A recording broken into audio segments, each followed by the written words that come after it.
As belas artes são um mundo misterioso de pessoas estranhas e bebês ainda mais estranhos. Mas você já se perguntou o que isso realmente significa? Isso significa mesmo alguma coisa? Mesmo aqueles que passaram a vida inteira tentando descobrir isso, muitas vezes perdem códigos secretos e significados escondidos pelo artista. Então deixe os seus pincéis de prontidão. De apertos de mão ocultos a enigmas cafonas, vamos dar uma olhada nos segredos mais misteriosos encontrados em obras de arte famosas.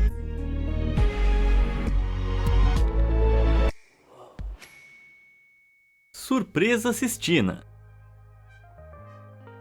A religião nos forneceu um tipo de arte que é verdadeiramente inspiradora, mas nada chega perto da Capela Sistina. Entre 1508 e 1512, o Papa Júlio II encomendou ao estimado artista italiano Michelangelo a pintura do teto da capela, mas Michelangelo e Júlio não concordaram exatamente. Talvez seja por isso que o pintor escondeu alguns símbolos suspeitos no produto acabado. Esta é a famosa criação de Adão, e alguns observadores notaram que o manto rosa sobre o qual Deus está flutuando parece um cérebro humano.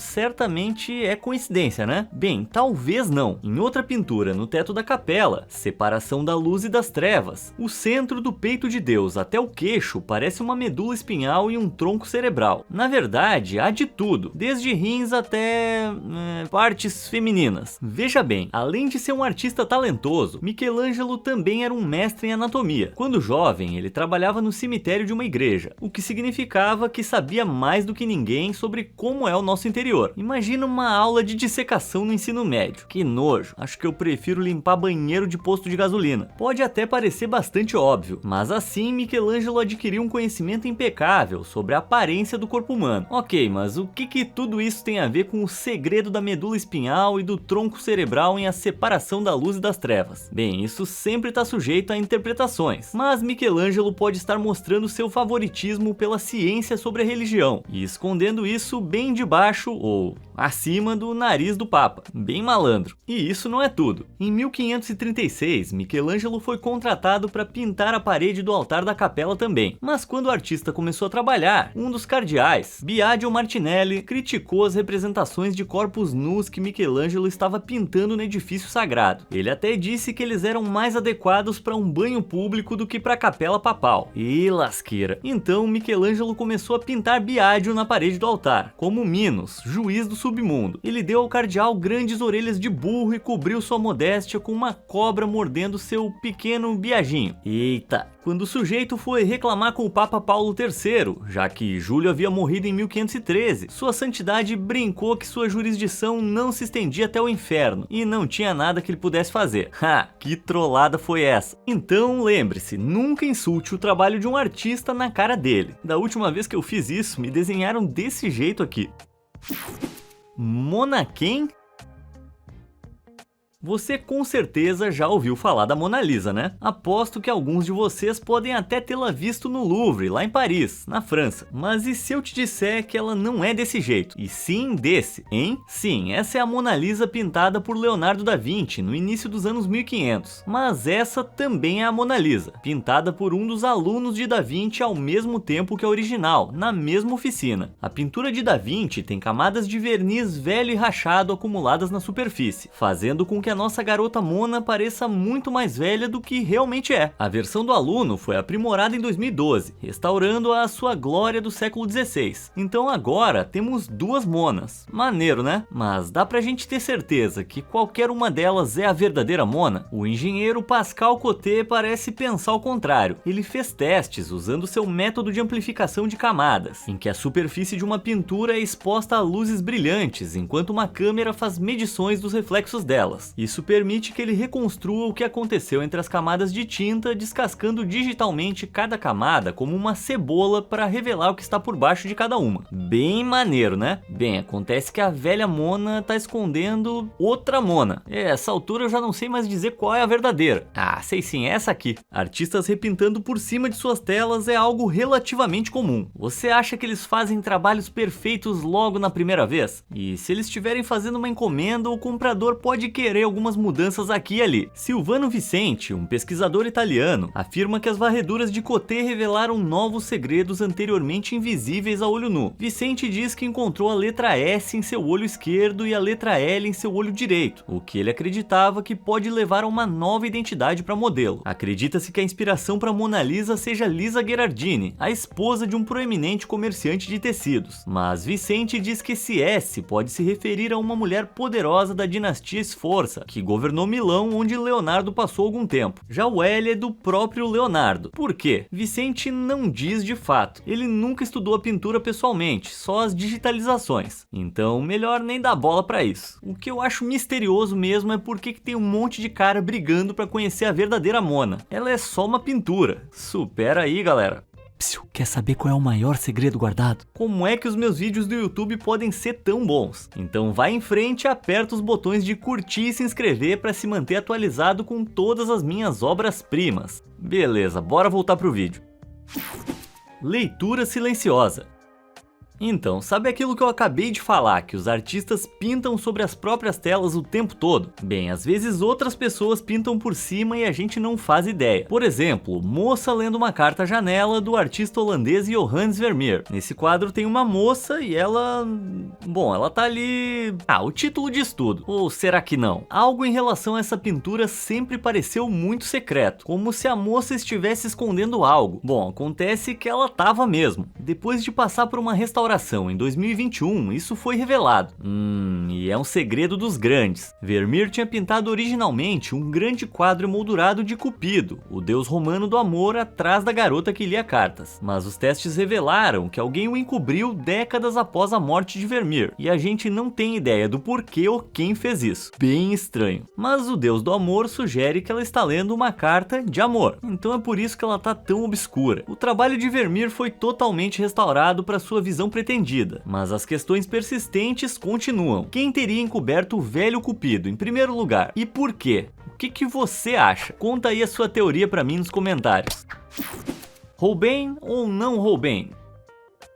Chega de cobertura de pinturas famosas. Que tal quando o mistério está escondido à vista de todos? Este é Os Embaixadores, do pintor suíço-alemão do século XVI, Hans Holbein, o Jovem. Na pintura, dois diplomatas estão parados em frente a uma mesa coberta de bugigangas, livros e outros itens valiosos. Mas não são esses homens ou suas mercadorias luxuosas que atraem nosso foco. Em vez disso, olha essa forma estranha e distorcida na parte inferior. O que é aquilo? Bem, assustadoramente, na verdade é uma caveira. Holbein pintou usando uma técnica chamada anamorfose. Quando você olha para uma pintura, normalmente você fica bem na frente dela, né? Então tudo se apresenta em uma superfície 2D plana, mas a anamorfose cria imagens destinadas a serem vistas de outras perspectivas. Se você observar os embaixadores de qualquer um dos lados da pintura, a caveira fica visível, e alguns acham que essa pintura foi feita para pendurar em uma escada ou do lado de uma porta, para que qualquer olhar de passagem visse o crânio assustador. Outros acham que o Holbein estava simplesmente exercitando suas habilidades com pincel. Seja qual for a verdade, é realmente bem estranho. E por que um crânio? Por que não algo legal, tipo, sei lá, um gatinho? Bom, no início do Renascimento, os crânios eram comumente usados como um memento mori, um lembrete de que a morte era inevitável para todos. Nossa, essa galera devia ser muito divertida numa festa, hein?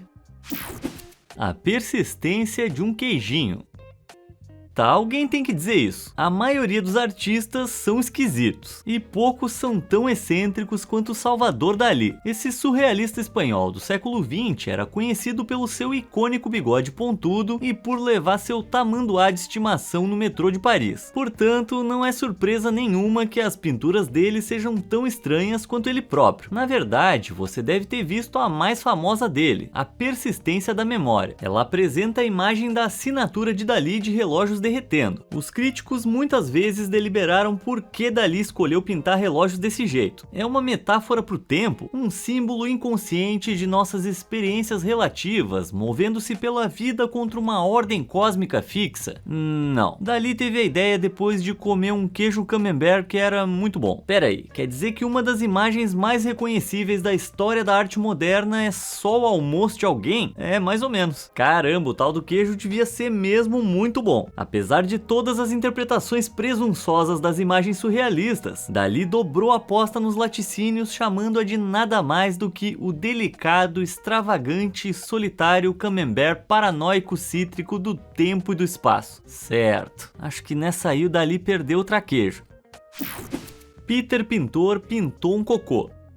O melhor da arte é que você pode fazer aquilo que quiser. O único limite é a sua imaginação, algo que Peter Bruegel, o Velho, o artista mais significativo do Renascimento holandês, interpretou literalmente. Ele é mais lembrado por pintar belas paisagens e cenas da vida camponesa, conhecidas como pinturas de gênero, mas alguns analistas de olhos de águia notaram um assunto não convencional sorrateiramente escondido em muitas das pinturas dele. Aqui está uma de suas obras mais famosas, a Torre de Babel.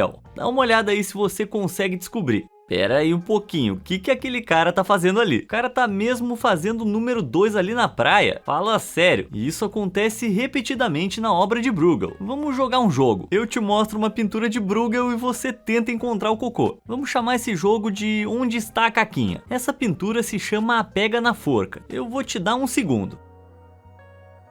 Achou! Beleza, vamos fazer mais uma última rodada. Essa é outra pintura famosa de Bruegel, chamada Provérbios Neerlandeses. Dá uma olhada. E aqui são duas. E bundinhas duplas, pontinhos duplos. Conta pra mim o quão bem você se saiu nos comentários. Até agora, você provavelmente está se perguntando o que inspirou o período marrom de Peter. Bem, Bruegel via sua arte como um reflexo da vida camponesa holandesa. Claro, pode ser vulgar e grosseiro, mas foi honesto. Infelizmente, Onde Está a Caquinha não era um jogo tão popular entre os escalões superiores da sociedade holandesa, que pagava pelas pinturas de Bruegel. Eles estavam tentando mudar para uma sociedade mais sofisticada, então esse papo de banheiro era proibido. Então Bruegel teve que usar criatividade para esconder esses traseiros, e isso é hilário. Quanto a Onde Está a Caquinha, bom, o Caquinha verso cinematográfico tá chegando. Notas abundantes. Tá bom, já deu de conversa fiada para esse vídeo. Vamos passar para coisas realmente sofisticadas. Hieronymus Bosch foi um pintor holandês lembrado por pinturas fantásticas e de causar pesadelos sobre temas religiosos. Sua obra mais famosa, O Jardim das Delícias Terrenas, pintada entre 1490 e 1510, está repleta de estranhas referências à vida e à vida após a morte. O painel da esquerda mostra Deus dando Eva a Adão. O painel central exibe os pecados carnais da humanidade. E o painel da direita mostra esses humanos sendo punidos no inferno com... Pera aí, aquilo é outra bunda? Cara, essa galera não consegue deixar o traseiro ali em paz, hein? Esse bumbum feito por Hieronymus pertence a uma figura virada para baixo, presa sob um instrumento musical gigante chamado alaúde. E em suas regiões inferiores, alguém imprimiu uma notação musical. Sim, passar a condenação eterna como estante de partitura da música do capeta não me parece muito bom. E quer ouvir essas notas aí? Saca só isso.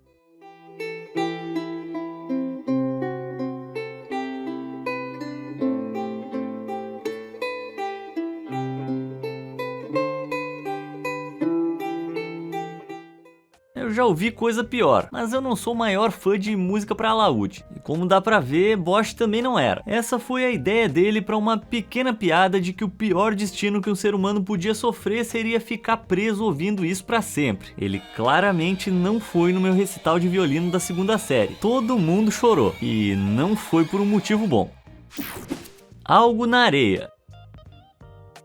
Ah, eu adoro praia. Claro, desde que Bruegel não tenha deixado um castelinho de areia marrom nelas. Uma das minhas pinturas favoritas à beira-mar é a obra de 1641 de Hendrik van Antonissen, Vista das Areias de Scheveningen. Ah, eu consigo sentir o cheiro da brisa do mar só de olhar para ela. Mas tem uma coisa que sempre me incomodou. Por que todas essas pessoas estão amontoadas em torno de absolutamente nada? O que elas estão olhando? Eu sempre achei que devia ser algo fora da nossa vista. Mas quando a pintura foi para restauração em 2014, a restauradora Chan Quan começou a levantar camadas de verniz velho e duro e descobriu um homem flutuando sobre o oceano.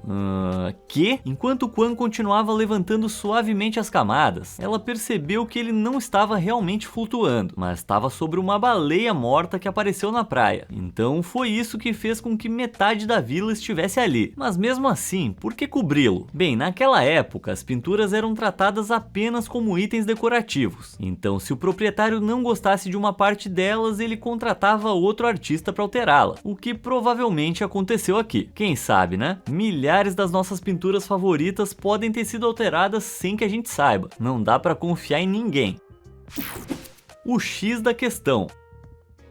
É difícil pensar hoje em dia que uma pintura possa causar tanta comoção, mas há pouco mais de 100 anos o artista americano John Singer Sargent fez uma pintura tão polêmica que ele teve que fugir do país. Eita ferro, se prepara que eu tô prestes a te mostrar todas as coisas desagradáveis com as quais Sargent estava se envolvendo. Tá pronto? Vamos lá. 3, 2, 1... É isso? Uma moça num vestido. Bom, a gente tem que lembrar que vivendo a era das letras de funk, nada é tão chocante pra nós. Mas nem sempre foi assim. Essa é a Madame X quando estreou em Paris em 1884. A pintura foi quase universalmente odiada. O decote do vestido mostrava muita pele pro público da época, algo que não foi ajudado pela alça do ombro direito caindo de maneira sedutora do braço dela. Embora Sargent tenha tomado medidas para manter o anonimato da modelo, ela foi imediatamente reconhecida como a socialite parisiense Virginie Gautreau, e a família dela enlouqueceu. Eles exigiram que Sargent repintasse a alça no ombro dela, o que ele fez, mas o estrago já estava feito. Todos em Paris se recusaram a trabalhar com Sargent novamente, então ele fugiu para Londres para começar uma nova vida. Caramba, hein? Mas a perda de Paris foi o ganho do mundo da arte. Sargent passou a se tornar um dos artistas mais influentes de sua época. E isso é o karma por serem um grande bando de puritanos. Nossa Senhora e o OVNI. Em 1947, o piloto americano Kenneth Arnold estava voando em seu avião passando pelo Monte Rainier quando avistou 9 objetos voadores não identificados. Essa é amplamente considerada como a primeira vez que alguém afirmou ter visto OVNIs na Era Moderna. Mas e antes da Era Moderna? Porque quando eu estava olhando para a pintura Madonna e a Criança com o Infante São João, de um artista desconhecido do final do século XV, eu não pude deixar de notar algo de outro mundo. E eu não tô falando daquele bebê super parrudo. Em vez disso, sobre o ombro de Maria está um objeto que chamou a atenção de muitos ufólogos. Tá, não se parece muito com isso, mas também não tá tão longe, e despertou o interesse desse cara aqui e do cachorro dele na pintura. Então, que raios é isso? Isso prova a existência de alienígenas na época de Jesus? Infelizmente não. Segundo o Evangelho de São Lucas, um anjo do Senhor visitou os pastores para lhes contar sobre o nascimento de Jesus. Às vezes, os artistas retratavam esse anjo como uma nuvem de luz, que é o caso aqui. Na verdade, muitas pinturas de presépios têm estranhos objetos flutuantes. Más notícias, creio eu, para a turma da ufologia, mas boas notícias para Kenneth. Parece que ele está mantendo seu título de pioneiro em avistar alienígenas. Noite Estrelada. Você provavelmente conhece Vincent van Gogh. Sua maluquice de cortar a própria orelha é quase tão famosa quanto as suas pinturas. Mas em Noite Estrelada, de 1889, a forma como Van Gogh capturou o céu noturno, em um fluxo aparentemente pulsante da luz das estrelas, chocou tanto o mundo da arte quanto a comunidade científica. Esses caras inteligentes de jaleco notaram que a maneira como Van Gogh captava o movimento em uma imagem estática os lembrava de algo chamado fluxo turbulento. Mas isso é muito complexo, então saca só isso. Se você jogar um líquido em outro líquido, tudo parece se mover na mesma direção, pelo menos por alguns segundos. Mas em pouco tempo ele se separa e forma seus próprios padrões aparentemente ao acaso, só que não é algo aleatório. Esse movimento é conhecido como fluxo turbulento. Basicamente, isso acontece porque as partículas do fluido começam a se mover em taxas diferentes dentro do próprio fluido, criando redemoinhos que desviam e giram na mistura. Assim como os padrões que Van Gogh pintou no céu. Se você tá entendendo, bom trabalho, porque isso aqui é difícil. Tão difícil que os cientistas não começaram a fazer incursões sobre o fluxo turbulento até impressionantes 60 anos após a conclusão dessa pintura. Ainda hoje isso não é compreendido totalmente. É um dos grandes mistérios da ciência. Quanto à forma como Van Gogh capturou um dos conceitos mais difíceis da natureza, bom, me desculpem, mas eu só consigo ficar perplexo. Acho que só ele consegue responder essa. Talvez ele soubesse de algo que a gente não sabia. Conta pra mim o que você acha aí embaixo. Menino maçom. Adivinha quem acabou de se juntar a uma sociedade super secreta? Sim, esse cara. Tudo que eu tinha que fazer era transferir $2.000 para uma conta bancária na Nigéria e bum, tô andando com os caras legais agora. Muitos dos meus heróis históricos também faziam parte das suas próprias sociedades secretas. Você conhece Mozart? Dá uma olhada nesse retrato do jovem compositor feito por Pietro Antonio Lorenzoni em 1763. Notou algo estranho? Bem, uma mão enfiada na jaqueta podia mostrar lealdade aos maçons. Eles são uma ordem secreta que comunica sua adesão por meio de sinais manuais e apertos de mão especiais. Mas por que tão secreto? Bom, eles tinham muitos membros que figuravam no alto escalão, caras no topo das elites sociais. Pessoas como Benjamin Franklin, George Washington e Winston Churchill eram todos membros da loja maçônica. E quanto ao que eles faziam de fato, é tudo muito na surdina. Agora, Mozart era definitivamente um membro da turma, mas ele não se juntou a eles até 1784, 21 anos depois do retrato. Então por que Lorenzoni o retratou assim tanto tempo antes? Bem, muitos retratos dos séculos 18 e 19 representavam homens nobres com as mãos nas jaquetas. É a resposta do iluminismo para essa boquinha de pato, mas ainda parece um pouco coincidência para mim que Mozart mais tarde se juntasse aos maçons. Graças à tecnologia moderna a gente pode finalmente ver o que ele estava fazendo com a mão. Quer ver? Presta bastante atenção. Te peguei! Não acredito que você caiu no truque mais velho de todos. Passando o pano. Amor na juventude. É sempre o primeiro que dói mais. Felizmente, meu primeiro amor não foi nada parecido com a pintura de John Everett Millais de 1852, o Huguenot. Nela vemos dois jovens amantes compartilhando um doce momento de ternura. Fofinho, mas tenha calma. O que ela tá fazendo com as mãos? Amarrando ele? Que traição é essa que tá acontecendo aqui? Bem, tem muito mais por trás disso. O pano que ela tá tentando colocar no braço dele é na verdade para salvá-lo. Olha só, em 1572, quando a pintura é ambientada, Paris era um lugar muito diferente. Os católicos estavam presos em uma guerra religiosa e sangrenta com os protestantes, também conhecidos como Huguenots. Então, quando muitos huguenotes proeminentes se reuniram em Paris para um casamento entre a irmã do rei, Margaret, com Henrique III de Navarra, os católicos viram uma oportunidade de obter vantagem, de maneira violenta. Para se distinguir e evitar o ataque iminente, todos os católicos nas proximidades foram instruídos a usar um pano branco, exatamente como esse da pintura. Esses amantes infelizes estão se abraçando, enquanto ela, uma católica, tenta salvar o homem, um huguenote, dos horrores que se aproximam. Só que ele está rejeitando o pano, honrando sua religião ao invés de sua vida. Uau, e eu pensando que eles estavam só se beijando. Que história trágica. E pensar que eu tenho medo de falar com uma linda garota sem me preocupar com perseguição religiosa. A Última Ceia.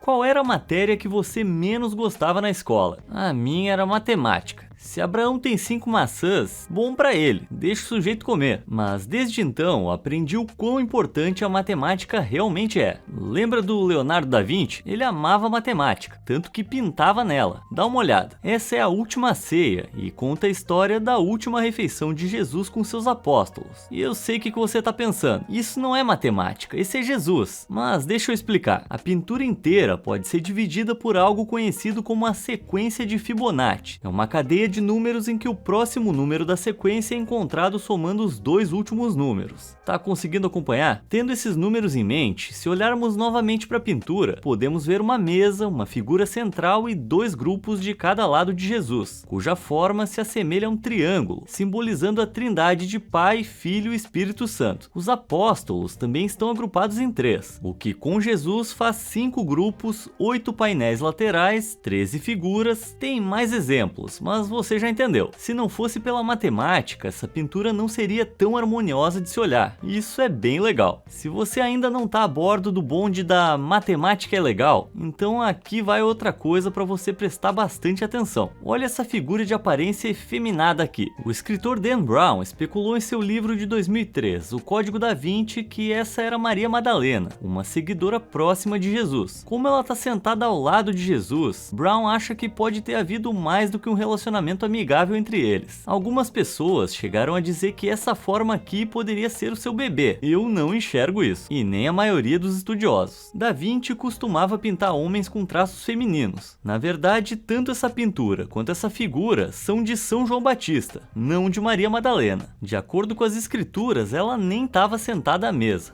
Honestamente, tem gente que inventa qualquer lorota só para divulgar o próprio nome. Van Gogh religioso.